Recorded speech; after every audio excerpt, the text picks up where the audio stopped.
바이든이 에너지 자립보다 멍청한 기후 환상을 택했다. 이 뉴스맥스에서 내놓은 보도인데요.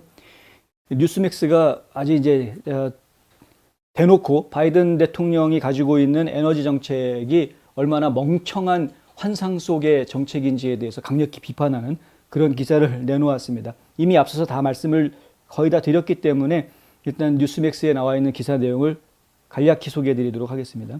초당파 상원의원 그룹이 러시아산 원유 수입을 금지해 푸틴 대통령의 우크라이나 군사 진출에 큰 타격을 입히면서 바이든이 국내에서 미국의 에너지 자립을 향한 대전환을 무력화시킨 극단적인 에너지 정책을 뒤집어야 할 때라고 지적하고 나왔다.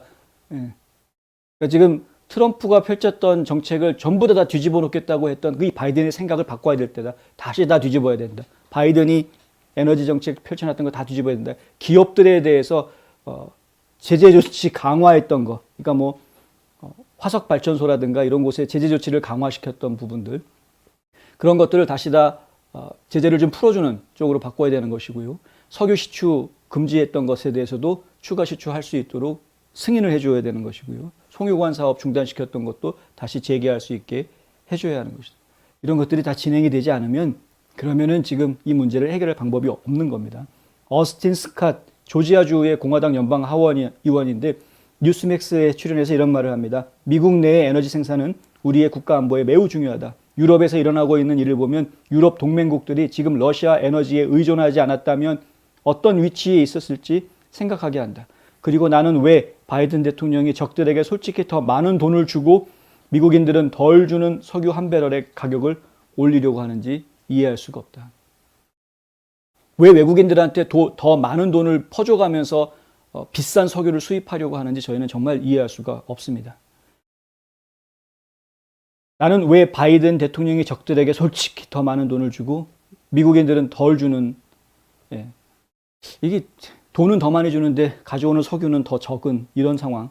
일리노이주의 자유시장 탱크탱크, 그러니까 보수적인 탱크탱크죠. 하틀랜드 인스티튜트에 있는 제임스 테일러 회장이 이런 말을 했다고 합니다. 바이든 행정부가 전 세계에 에너지를 공급할 의지가 있는 능력이 있는 미국 에너지 분야를 계속 누르고 있기 때문에 이러한 이익이 존재할 수 있다.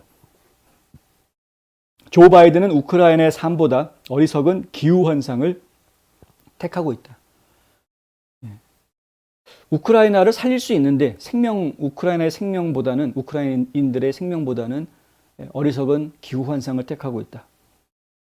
미국이 석유 생산으로 복귀하게 되면 미국 에너지가 전 세계 시장에 공급하는 수출 국가가 될 수가 있기 때문에 석유 가격이 바위처럼 떨어질 거다. 그냥 마구마구 떨어질 거다라는 거죠. 그냥 조금이 아니라 퐁퐁퐁 떨어질 거다라는 이야기입니다. 러시아 대신 미국의 에너지 달러를 보낼 수 있게. 지금 보십시오.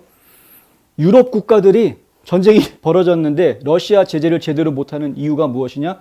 러시아로부터 계속 천연가스하고 석유 받아야 되니까 제재를 못한다 이거죠. 반대로 바꿔서 이야기해보자 이겁니다. 그럼 미국이 석유를 많이 생산해가지고 미국에서 생산한 것이 유럽으로 가게 하겠다. 대서양에다가 아예 파이프라인 만들어가지고 미국에서 생산한 석유로 유럽이 쓸 수 있게 해주겠다. 이렇게 돼버리면 그러면은 유럽이 미국에 대한 의존도가 높아지게 되겠죠. 자유민주주의 세계가 훨씬 더 큰 힘을 가지면서 오히려 공산진영에 대해서 강한 압박을 형성할 수 있는 형태가 될 수 있을 것이다. 그런데 왜 그걸 안 하느냐? 에너지정보청에 따르면 미국이 러시아로부터 수입한 원유 정제 제품은 월 2040만 배럴이라고 합니다. 미국 액체 연료 수입량의 약 8%에 해당하는 양이라고 합니다. 매일 400만에서 500만 배럴이 선적이 되고 있는데 사우디아라비아에서 두 번째로 크다라는 것이죠. 그러니까 미국이 가장 많은 석유를 수입하는 곳이 사우디아라비아고 그 다음이 러시아라는 이야기입니다. 러시아에 잇따라 제재를 가하는 동안에 바이든 행정부는 유가를 더 높이 뛰게 하는 어떠한 징벌적 조치도 제대로 하지 못해왔다. 결국에는 러시아를 제재한다라고 하지만 결국에는 기름값만 올라가게 만들었다.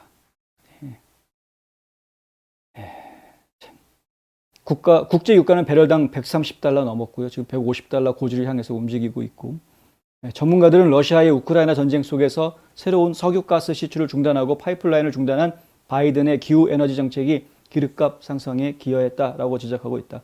낸시 펠로시 민주당 하원 의장까지도 러시아산 석유를 수입하는 것에 대해서 대찬성하겠다라고 이야기하고 나온 상황입니다. 러시아를 제재해야 하니까. 그런데 러시아 에너지 수입 금지법이라는 것을 지금 상원에서 만들어가지고 그걸 하원으로 넘길 테니까 받겠느냐? 낸시 펠로시가 대찬성이다. 우리도 하겠다. 그거 통과시켜주겠다. 이렇게 얘기했는데 그런데 대안이 없는 거죠. 대안이. 그런데 미국에서 석유 더 파는 거는 반대다. 이런 바보 같은 얘기가 나오고 있으니까. 맷 로젠데일 하원 의원은 뉴스맥스 웨이크업 아메리카에 출연해서 이런 이야기를 합니다. 지금 미국은 러시아로부터 수입하는 것에 대체할 능력이 있다. 키스톤 송유관 하루에 80만 배럴 원유 공급할 것이고 하루에 15만 배럴이 몬태나 노스다코다 지역에 생산될 것이다. 그렇죠. 지금 노스다코다로 연결돼 있죠. 그러니까 지금 캐나다 엘버타에서 노스다코다까지는 이미 송유관이 이미 되어져 있는 겁니다. 노스다코다에서 지금 저 남부 지역에 항구까지 가는 게 지금 이제 공사가 더 돼야 되는 것이고요. 근데 이미 캐나다에서 파낸 원유를 미국으로 가져오는 것은 이 키스톤 엑셀 오픈하면은 지금 당장이라도 쓸 수 있는 것입니다. 근데 백악관은 이야기를 안 하는 거죠. 백악관은 야 그거 완공하려면 몇 년 걸려라는 이야기만 하지 캐나다산 원유를 가져와 가지고 미국에서 쓸 수 있다는 얘기를 지금 안 하고 있는 겁니다. 조만친 상원의원, 민주당의 조만친 상원의원도 국내 석유 생산을 줄였던 바이든의 정책을 뒤집어 달라고 요구하고 나섰습니다. 이것도 저희가 보도를 해드렸었습니다.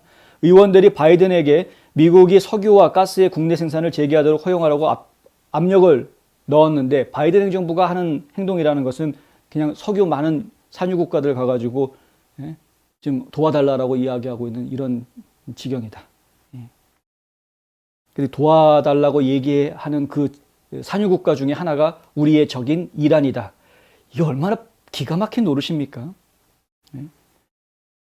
이란이 우리의 적인데 그들이 지금 핵무기를 완성 단계에 와 있는데 핵 농축이 거의 다 완성 단계에 와 있는데 그런데 이란하고 지금 핵 협상을 하기 위해서는 러시아의 도움을 받아야 되고 러시아도 적인데 러시아의 도움을 받아야 되고 외교는 적 아군이 따로 없다고 하니까 참 답답하지만 하여간 러시아의 도움을 받아야 되고 그나마 지금 석유가 우리 땅에서 파가지고 가격을 해결할 수 있는데 그거는 못하게 하고 석유값을 안정시키기 위해서 지금 오펙 산유국에 가가지고 오펙에다가 석유 좀 더 파달라고 지금 부탁을 하고 있는데 근데 오펙에는 이란의 목소리 무시가 안 되는 거죠.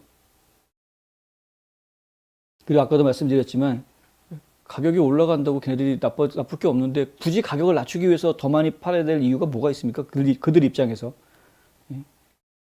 석유 수출국 기구 오펙 국가들이 석유를 포기하려 하지 않는 가운데 바이든 행정부가 이슬람 공화국과 새로운 핵 협상을 계속하고 있기 때문에 미국이 최근 교통안전보장국 교통안전국의 그 피트 부티지지 피트 부티지지에 의해서 제기된 가능성인 석유를 이란과 거래하는 것도 고려하고 있다고 합니다. 이 피트 부티지지라는 이 인간은 이란에 가가지고 석유를 사오는 거 어떠냐라는 말을 지금 하고 있다. 제정신들이 아닌 것 같습니다. 저는 정말 제정신이 아닌 것 같습니다. 기차역에서 결혼시켰다라는 이유로 교통부 장관을 시켜줬더니 이제는 왜 쓸데없는 데 참견하는지 모르겠습니다. 이건. 우크라이나 분쟁으로 비엔에서 진행 중인 협상이 다소 소외된 가운데 마오브츠바이리 카타르대 걸프연구센터 소장과 린 알 라바트 걸프연구센터 연구조교가 쓴 중동 의견서 보고서에는 유럽과 미국을 자극할 수 있다는 내용이 들어가 있습니다. 이란과의 거래를 보다 신속하게 성사시킨다면 그렇다는 거죠. 중동 전문가들은 이란은 세계에서 가장 큰 석유와 가스 매장량을 가진 에너지 초강대국 역할을 할 수 있다. 이란산 원유가 세계 시장으로 돌아오면 국제 공급 위기가 완화돼서 유럽의 고통이 일부 완화될 것이다. 이런 얘기를 지금 하고 있다는 겁니다. 이란이 핵을 가지게 되면 그렇게 떵떵거릴 수 있겠죠. 우리는 안보 문제는 일단은 어느 정도 해결이 되었으니 석유 장사 좀 제대로 한번 해보자. 근데 그들이 석유 국제 유가를 낮춰주기 위해서 우리 석유를 사다 써라라고 할 것인가? 좀 지켜봐야 될 문제고요. 설사 그런다고 하더라도 이걸 갖다 써야 되느냐? 또 다른 문제라고 생각을 해야 되는 겁니까? 그렇게 해가지고 석유를 이란에서 사기 시작하면 이란에서 그렇게 번 돈 가지고 뭐를 하겠습니까? 예. 대놓고 이제 핵무기 열심히 만들어내겠죠. 왜 이런 미친 짓을 해야 되는 겁니까, 도대체? 우리 땅에서 파면 되는데, 석유. 자바드 오지 이란 석유 장관은 이란은 2018년 11월 이전 수준으로 생산과 수출을 늘릴 준비가 되어져 있다라고 타임즈 오브 이스라엘이 보도했다고 합니다. 이란에서는 지금 석유 증산할 준비가 돼 있으니까 석유 필요한 사람들은 줄을 서시오 뭐 이러고 있다라는 이야기인데 왜 그걸 사야 되냐 이거죠, 저희 말은.